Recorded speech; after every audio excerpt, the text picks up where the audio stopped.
Hey, what's going on YouTube? Marine X back at it again. This is the MacGyver toolkit that lives in the back of my wife's vehicle, along with an air compressor, a battery jump starter, a couple of doodads and knickknacks to make sure that her vehicle can keep flowing down the road.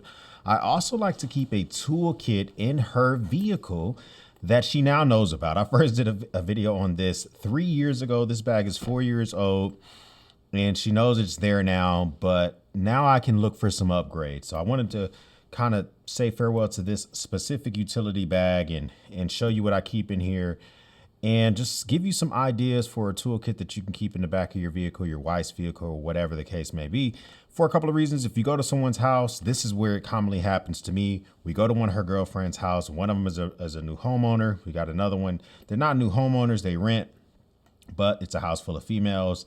A lot of times I end up having to MacGyver some stuff. Okay, once I had to mount an entire TV. Now I don't have a drill in here, but you know, I started the process where I was able to mark the hose and all that other type of stuff.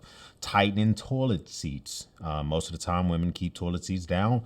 I tend to notice they're loose when I lift it up, right? So I have stuff in here to do that type of stuff. Fixing door, and strike plates on doors, or, you know, outlet covers, all that type of just small stuff that doesn't happen very often. So first, I keep this in a wax canvas bag that's 12 inches in length, and it's time to replace it.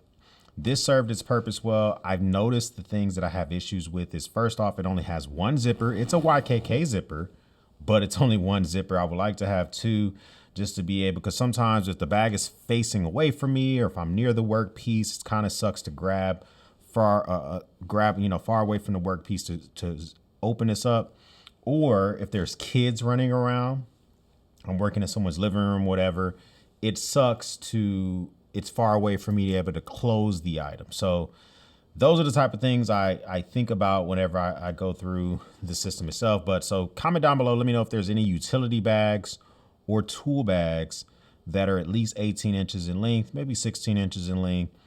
They don't have to be wax canvas. I don't really want them to be hard. I kind of want them to be fungible because this is near in the back of a Lincoln Aviator and her space is valuable. So I don't want it to be stiff and taking up a lot of room. But the outside of it, you know, we can just talk about a couple of things here. We keep a tape measure, and I tend to keep stuff in here I don't necessarily like very much. So I have my favorite tape measures that I keep here in the man cave. This is just a Stanley 25-foot tape measure. This one I don't like here because it's not labeled double-sided. I like to be able to have a tape measure that no matter which side I'm standing on, I can see the numbers. I also like when the 8th and the 16th measurements are marked. This does not happen on this tape measure at all. So it's kind of been relegated to the MacGyver toolkit tape measure. It's still functional. It's no reason to replace it in this bag, but I don't like it overall. This pocket itself is empty. Over here on this side, we do keep a utility knife.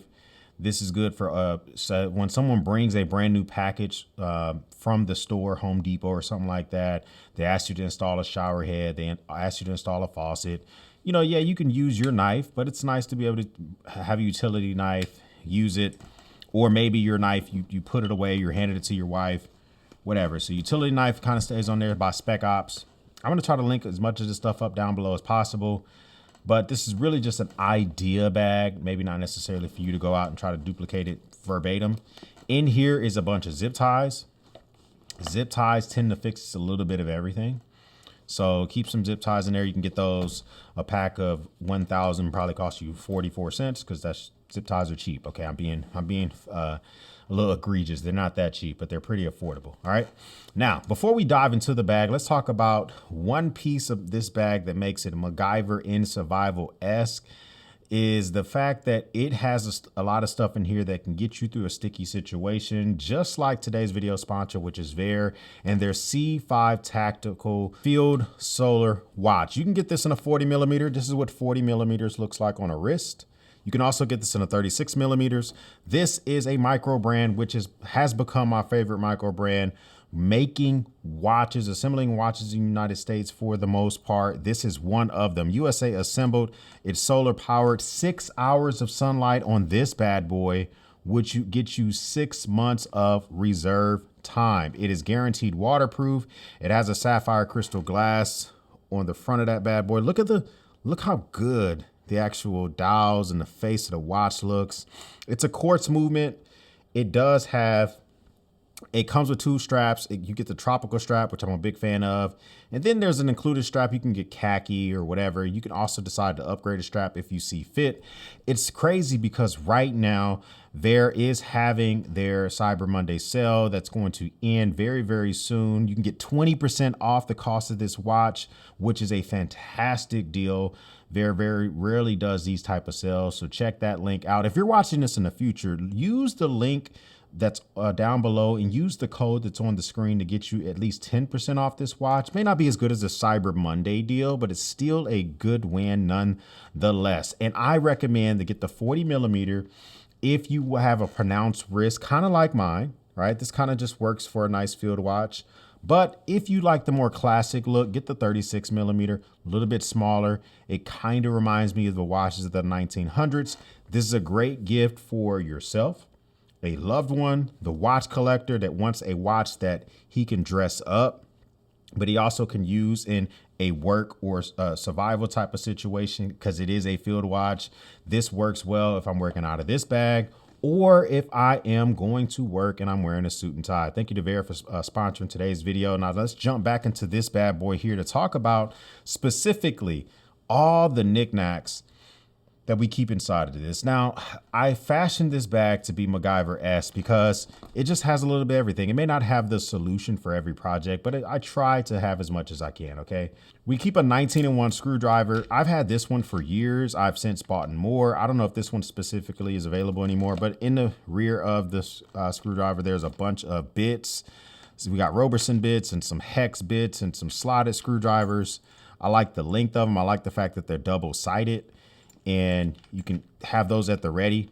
So if you're on a job site, and normally if I'm going to be helping out a buddy, if I'm going to be going to someone's house, the first thing I grab out of this bag, that's why it's at the top, is this screwdriver. And normally I would have a pen on me or a pencil on me, and I will grab that and I'll walk into their house just in case.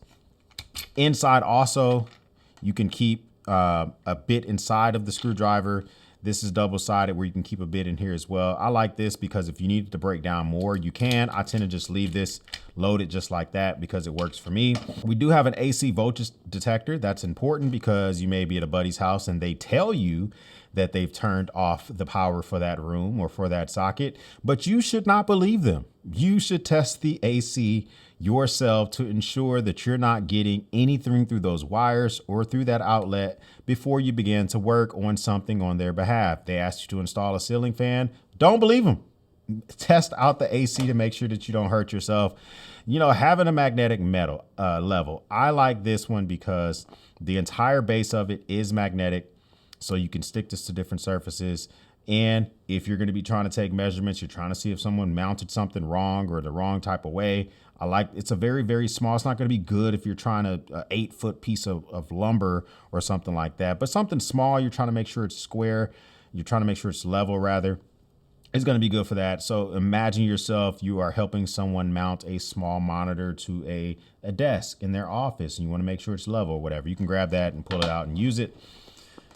Also in here, I do keep the Tecton. This is their I think they call it the Everyday Precision Screwdriver set. I forget exactly what it's called, but what I like about this set is unlike the big set I just showed you, this is great and all, but this one has a few security bits. It has hex bits.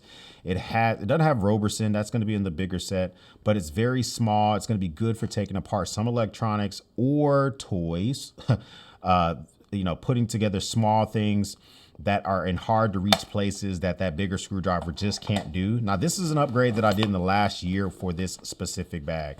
These are the Titcom. The name doesn't really matter. The fact is, before I had a bunch of wax canvas bags in here and I couldn't see my tools. That was an issue. Now I have all my tools in these little see-through bags that allow for me to grab and decide, okay, that's my bag that has my Allen keys in it. Right, so I can see that's the bag that I want to grab because I know it has Allen keys inside. or I can grab a bag because I know it has pliers inside. So I love this little subtle upgrade. This is just a bag full of tongue and groove pliers, wire strippers, wire cutters, needle nose. Like, it's just a little bit of everything. I guess we can talk about each one that's in here. Now, I've seen people put these Knipex pliers as part of their EDC toolkits. Don't do that, okay? Just keep it in an actual toolkit. You'll feel a lot better about that. I do have some wire strippers and cutters, crimpers built all into one. This is a very nice set by Vice Grip. Not made in America Vice Grip, but still not nonetheless. This is a made in America Vice Grip though. This one here I've had for, I think I've had this one for nearly 15 years. So that kind of gets the job done. Vice Grip's super important for small times when you don't want something to move out your way. Also in here, like I said, needle nose, also by Vice Grip. Never know. And I like to have normally multiple sizes of needle nose in here. Traditional pliers. So just different size of pliers, tongue and groove, or these are traditional channel locks by Channel Locks brand, USA made. And then a big ass adjustable wrench by Channel Lock, but it's a small handle, so I like that as well. So I would say the only complaint I have about these bags, I also wish they had double zippers on them. That would be nice to be able to zip it in the middle, but you know, first world problem, not that big of a deal. Still in here, another one of these see-through pouches, which allows for me to see if I have, I think this is my 3/8 socket set. So this is an older set by Cobalt, and I might upgrade this to a better tooth. This is a 92, so this one's not that bad. I don't need anything more than 92. Only thing missing out of this set is extensions, so I wouldn't mind having like a 3-inch, maybe a 6-inch extension. But I've noticed that I haven't ran into too many issues, especially at other people's houses, where I wish was like I had a longer extension to get in an area that I can't quite get into.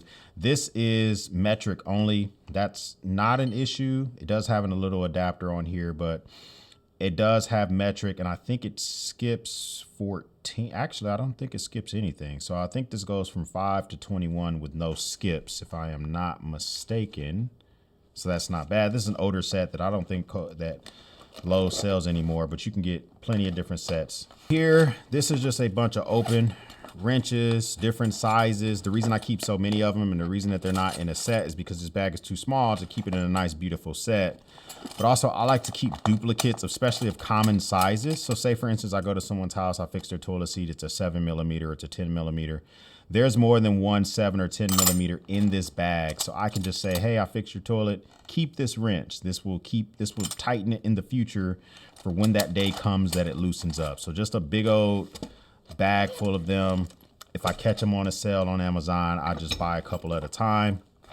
Here, this is something I want to populate a little bit more, especially with some insulated ones. These are just a few screwdrivers, just a couple of slotteds and one Phillip, or one slotted and a couple of Phillips. I want to get some more insulated screwdrivers. I think I have some of these toolboxes behind me. I don't think I need to actually make a purchase. And before I spend more money, I'm going to just kind of survey and see what screwdrivers I have before I run out and buy anything. So we talked about the wrench I have inside, but I have a larger 12-inch wrench by Tecton that I got on a deal, which I used recently. Literally, a guy broke down in front of my house. Well, his truck was working. It was his trailer that was having an issue. We were having the hardest time in the world getting the entire wheel off because he busted up his axle or something like that. Once he got it off, we needed a big ass wrench to try to get some leverage. That didn't work. It wasn't big enough, but it was still just nice to know that if it, just in case, it would have been kind of come through and grab it and use it if we needed to. A hammer. Not very often I use hammers other than like someone asked me to hang something up. I'm not going to be using a hammer to bang on too many things. Inside of this pouch, there are pockets, or kind of like designed to hold different things. So a wire brush, a pencil, this is a chisel tip area marker, and then a flashlight by Coast. And this flashlight has a light on the side and has a light in the front. This is a great inspection type of light. I like to just keep this with me because it It has a magnetic base, and you know, it has a great bite feature. Like this is a great flashlight to actually put in your mouth. I'm not going to do it right now and look like a crazy man, but bite down on. So that's important for me. And then I have a couple of slip pockets over here, which I have that are empty. Now this one, okay, this actually is supposed to be in here. There we go. But so you see the very bottom is just kind of like emptiness. I like this bag. I just wish it were bigger, but this is kind of my utility. The MacGyver kit that lives in my wife's vehicle, nowhere near as extensive of tool set that's kept in my truck. I have like a ridiculous amount of things that I probably don't need, like literally drill drivers and impact wrenches. I probably don't need that stuff. And this is just proof by this small kit that I keep in her vehicle and how it just seems to work out well for me. Comment down below, what am I missing out of my MacGyver kit that I could sneak and make a little survival S for my wife's vehicle? If this is your first time stopping by, hit the subscribe button. I would love to have you part of the battalion. If this is not your first time stopping by, thank you once again for watching me run my grape. For everyone else, we'll speak soon.